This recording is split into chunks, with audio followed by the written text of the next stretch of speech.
Hey, welcome in. It is your Monday. Can you believe we are now October the 1st, 2018? This edition of Strategies for a Living, live right here from the Bossier Parish Community College television studio, high top building D. Tom Pace sitting in for your traditional strategist, David McMillan. And been doing it, and will do it this semester. It was a real blessing that he asked me to do this, and so I want to thank David while he's doing his show Mondays through Fridays from 7 to 8 p.m. over there at Keel on 710 Keel. Now, as you well know, we talk a little bit about everything here, from politics to military to good news and what's happening all across the area. Today, I brought a man in that is well respected across the state of Louisiana. He is the district attorney for Bossier Webster. His name is Schuyler Marvin. And Mr. Schuyler, welcome in, sir. Thank you, Tom. It's good to have you here. I mean, you're looking all dapper. Did you ever get tired of prosecuting people? No, I don't. I enjoy it, but it's a lot more meaningful to me when you help somebody. You help the community when you put somebody in jail, but it's beneficial to give somebody a second chance. And you have been known to do that before, and so have the judges, I might add, Sure. over there and in Bossier Webster. Now, how long have you been doing this? It's about 22 years total, 15 as the district attorney. Do you think one day you're going to get it down? They'll give you a full-time job? I don't know. It never ends. And everywhere I go, people will come up to me and present their problem and think that I know about it. Think that I know about every single case. And Monday, Sunday morning, Saturday mornings, my phone rings 8:05, 8:03 every month, Saturday or Sunday morning. That being said, obviously you've got a large group of people that work for you and under you. You've got your deputy district attorney, your first chair, if you will. Who's that? Andrew Jacobs became my first assistant DA when Lane Pittard assumed the district court bench as a judge. Andrew's done and doing an outstanding job. And I would think you've got somewhere around 30 people there. I don't know how many, but I have been up to the offices, and you've got a lot of ADAs and then a support staff. That's a pretty close number in Bossier, what we have. We also operate some other programs that are underneath our DA's office, such as the Family Justice Center, the Truancy Center, and things like that. And you have an office in Minden, right? We do. It's a two-parish district. Congratulations, by the way, on what you're doing, because you are tasked with the responsibility of not one but two parishes. Sure. Does that become a challenge? Well, it's just a bigger area to cover. I mean, it's still smaller than the Caddo Parish district, but there are several dual parish districts across the state, and there's even some three-parish districts that are really big. I don't know how those guys do that. I don't either. It seems like you have so many protocols to follow today in the laws that you're having to enforce and prosecute. It's gotten a lot tougher since I've gotten elected. Used to the police, law enforcement was kind of up here and revered by the public. Not so much now. You see with all the public protests and things like that. People are more skeptical of prosecutors as well. It's tough out there. It's tough out there. And do you feel like sometimes the police are getting a bad rap? Oh, no doubt about it. They're not perfect. Nobody ever said they were, but this is the best criminal justice system in the world by far. And there is, they're on the constitutional amendment on the ballot this fall about having unanimous juries, things like that. And we were one of only 2 states that don't require unanimous juries. It requires 10 out of 12 people to convict somebody or 10 out of 12 to acquit somebody. And the public will vote on that, and we'll deal with it, however that turns out. But do you have an opinion on that? Well, you'll see cases all across the country where you have one person that just decides, I'm going to screw this up. No matter what the evidence shows, I just will not convict no matter what. And it shouldn't be like that. It should be a group of people. And we do have unanimous juries on 6-person juries. Whenever it's certain crimes have 6-person juries, certain crimes have 12. So if it's a 6-person jury, 6-packs, we call them, those have to be unanimous. And that's okay. You just have to be very, it takes you a little more time to get the right person. If you get somebody that you think might be having a little agenda driven, you shouldn't allow that person to stay. They're called peremptories. The process of selecting a jury called voir dire. Correct. That just means to speak the truth. That's where prosecutors have a one-on-one with individual jurors and ask them, what are your habits? What books do you like to read? What TV shows you like to watch? And things like that. Well, if somebody says, well, I just want to kill them all. Yeah, that person's not suitable for jury service. Okay, I got that. So, have you ever been on a jury before you? I have never served. My wife has been called about 3 times, 2 in federal court, and she didn't sit, or was not chosen rather, and then the other time in state court, she her name didn't get picked that time either. But really, it's just the luck of the draw. It's a jury wheel, right? It's juries lists are picked from voter registration rolls, driver's licenses, utility rolls like your water, electricity bills, and things like that. So there's an array of places. That way, nobody can say, "Well, I'm not going to go register to vote because I don't ever want to get picked for jury duty." And people used to say that and just refuse to register to vote. It shouldn't be like that. So now the names are picked from several different sources. Oh, that's very interesting. I know that at some point we're going to go to break because coming up here it's about 6-7 minutes past the top of the hour at noon Central Daylight Saving Time right here out of Bossier City, Louisiana. And it seems that we have just, well, as they say, the tip of the iceberg is about 15%. The rest of the iceberg is 85% that you don't see under the water. Right. Would you say that's true when it comes to prosecuting? Yes, it's we get all worked up, and when we have jury trials, and I can, I like to think I control my temper, but I've gotten a little excited about things, and you think this completely, just looks like a complete screw up.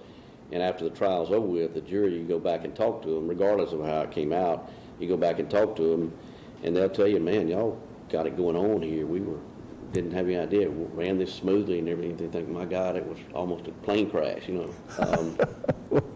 Well, thank you. I want you to sit right there now. Don't get away and don't be called to trial. Okay, you've already cleared that with Cammie, right? I'm here, that's right. Okay, so Skylar Marvin, the Bossier-Webster District Attorney, on strategies for living here at Bossier Parish Community College. Don't forget, Sarah and Daniel are coming up at 12:30 with the news from Bipsy and around the area.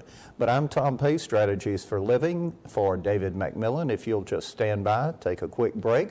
We'll be right back. We're going to talk about a special event coming up very soon, in about 10 days. Don't go away.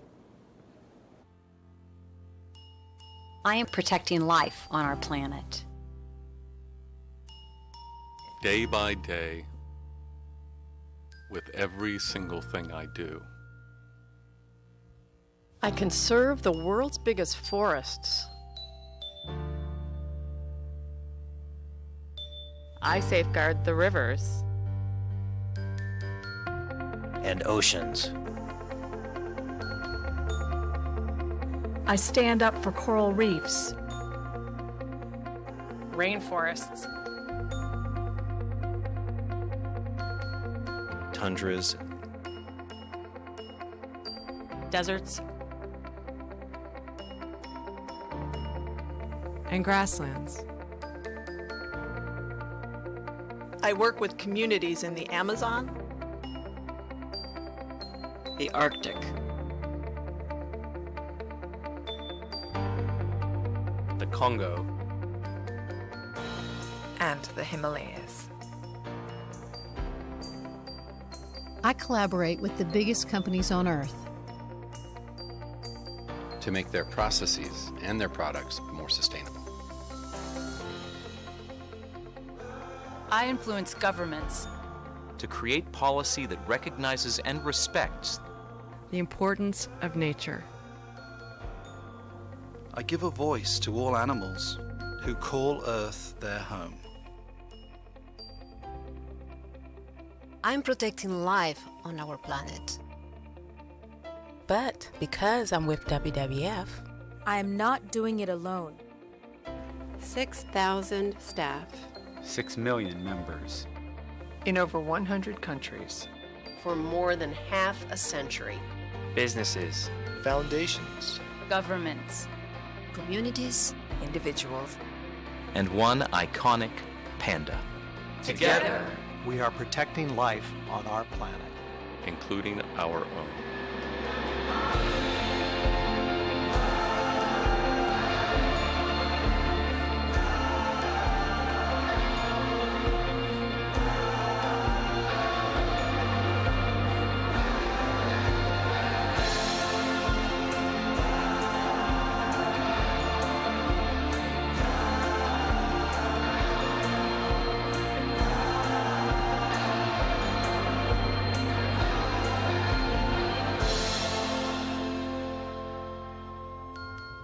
because together, anything is possible.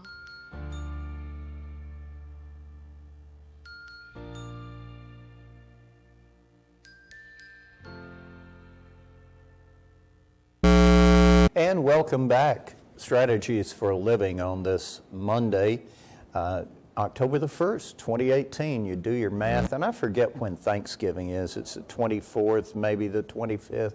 So there's 31 days in October, and just say it's 24.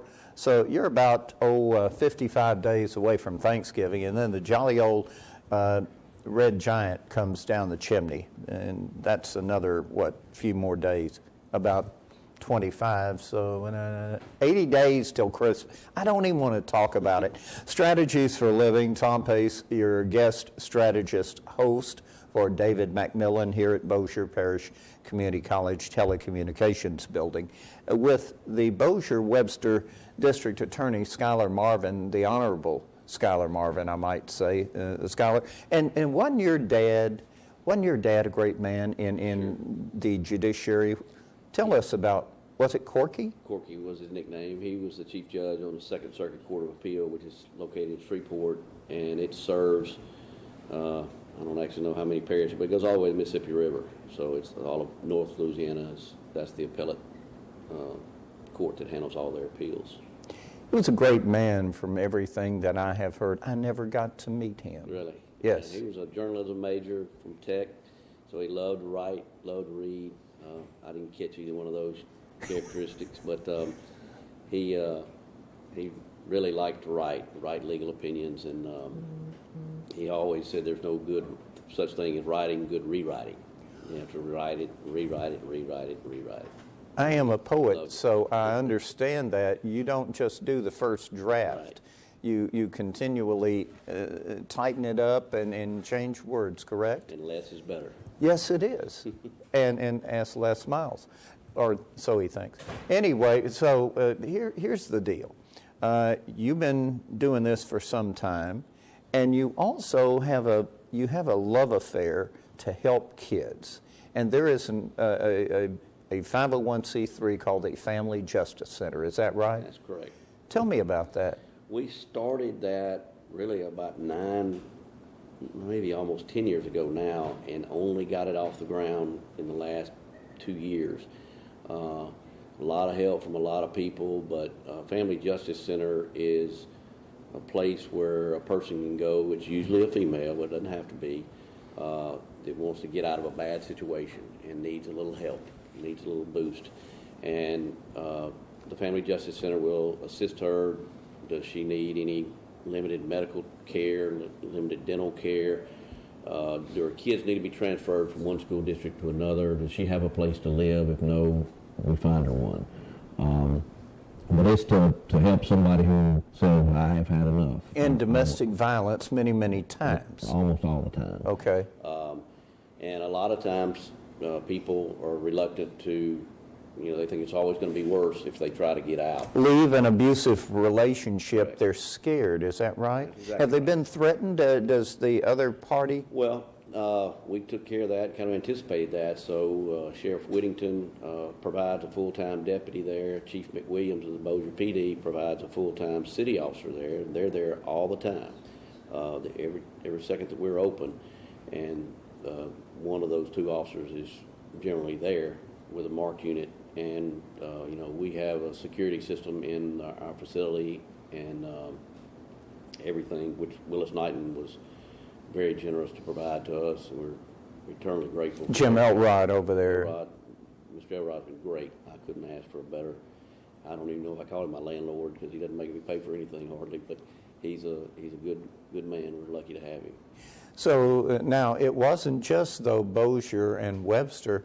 There was a consortium of parishes, correct? We serve about 8 or 9 parishes, I believe, and it took a while for our staff to get out to some of the rural places and explain to them what we do. And so, used to, when the police would have a bad domestic violence situation, they're like, "Oh, what do I do? It's 11:30 at night. This lady's in a bad situation. Do I put her in the back of my police car? Where do I take her? I don't have a place to go." And they had, some of the bigger departments had limited, or I guess more resources to find a hotel room or something that would give them a night or two place to stay. But it was, now the police simply bring them to us and say, "Here, you deal with this family." And there's a mother. It can be after hours? They can make, they know how to get in touch with us. We're on call 24/7, and it's just took a huge burden off of police departments. And so once we got out in these rural communities and explained to them what we do, they'll even provide transportation to go to Mansfield and get some, really? Bring them back up here and assess them and figure out what type of assistance we can provide. One of the things that we did not want to do was duplicate services. There's lots of churches in our community that provide food banks and Meals on Wheels and things like that, and we didn't want to get into all that. But so we coordinate with those other agencies and say, "Hey, can we rely on your church bus for transportation on Tuesday afternoons? You're a dentist. Can you give us one afternoon a month that you can do pediatric dental work for us for children?" And all kinds of people have just reached out and said, I can do that. That's easy enough for me. Well, that's a beautiful partnership. It is. So that all being said, you did an event last year called a People of Courage luncheon. That was our first one. That's another one of those things you think looks like a total cluster, but people came up to me afterwards and said, "Man, the food was great. Don't change anything." And we were frantic behind the scenes of things that were going wrong. But we have another one coming up on the 11th of October at noon at Sam's Town. I think we're sold out, but if anybody wants to come, we would find a place to. You'd find a place for them, and there are tickets available they can purchase. And we have some motivational type speakers from different companies that are coming in and speaking, and it's a nice way to spend a lunch hour. I understand there's even a representative from the White House in the federal government, I might say. That's right, we do this year. And so this is called the second annual People of Courage Luncheon. What does this mean, and what does it do? Well, there are people in the community that reach out that no one ever knows about, and we try to find out who those people are and recognize them. Celebrate them. Celebrate them a little, and some of them don't want it. Some of them just say politely decline it, and I understand that. But that's kind of the motivation behind it. So it's not just one person, there will be a group of people. We're not limited to one. No. So, ladies and gentlemen, whenever you stop and think about our society today, it's a little different than it was when I was growing up. I'm not going to say about Skylar, but I was born in 47. I'm a baby boomer. And I remember back then, if Mama said don't do it and you did it, well, you not only, if you did in school, you not only get something from the teacher, but you got home and it was twice as bad for Mama. Right. Today, though, it's a whole nother world, and it almost, pardon the analogy, it takes a village anymore. There's a lot of single parents. too many, and that's unfortunate. And society has just changed like that. I tell kids all the time, when I was growing up, there was a good bit of fear for a policeman. Police, if you saw a police officer driving down the road, you kind of kept your eye on him. He might be keeping his eye on you, but respect besides fear. And there's none of that anymore. It's evaporated in my lifetime. I'm sorry to say that. Is there, when you get these funds in that will come from the sale of the tickets for the second annual People of Courage Luncheon, where will those funds go? We use them. We have lots of resources in this community. Lots of churches have donated clothing, food, everything, toys. There's a lot of people out there that need help, and so we've got a lot of our people that are on probation that have said, hey, can I donate something to that? And we work with them. We're grateful. We get it from everywhere we can to help people that need it. See, this is what we do here at Strategies for Living. And we know that your strategy for living might be a little different than what D.A. Marvin, Schuyler has, or what Tom has. But I will say, most everybody has respect for someone. I'll put it that way. I would pray. Yeah. I'm just praying now. Okay. And by the way, I'm trying to figure out, do we have 4 or 5 minutes? Where are we on that? 5 minutes? We got 5 minutes, Schuyler. So what would be your strategy for living? And I'll tell you what David McMillan said. If you knew that today was going to be your final day, and you had one phone call to make, who would you call? What would you say? What would you do? That's what David's is. Okay. So now, what is your strategy, though, for living? What would you suggest, or you get the final word here. I think if you do something to help somebody, like I said earlier, it's prosecuting somebody for a crime and convicting them, asking the court to judge to put them in jail. That's not that hard. I'll admit that. It's police almost always get the evidence right. They almost always have the right suspect. Lots of times there's confessions and DNA evidence and everything else. But what's most rewarding for me is when somebody will come up to me in a grocery store or Walmart and say, hey, Mr. Marvin, and shake my hand and say, and I look with a stupid look on my face because I don't remember who they are, and they'll tell me something like, 7 years ago, you took a chance on my grandson, and we got him in the military, and now he's living in, Los Angeles or somewhere, and has a great job and a 4-year-old son, and everything really worked out. If you would have given him that chance, we don't know what would have happened, and that's most rewarding to me.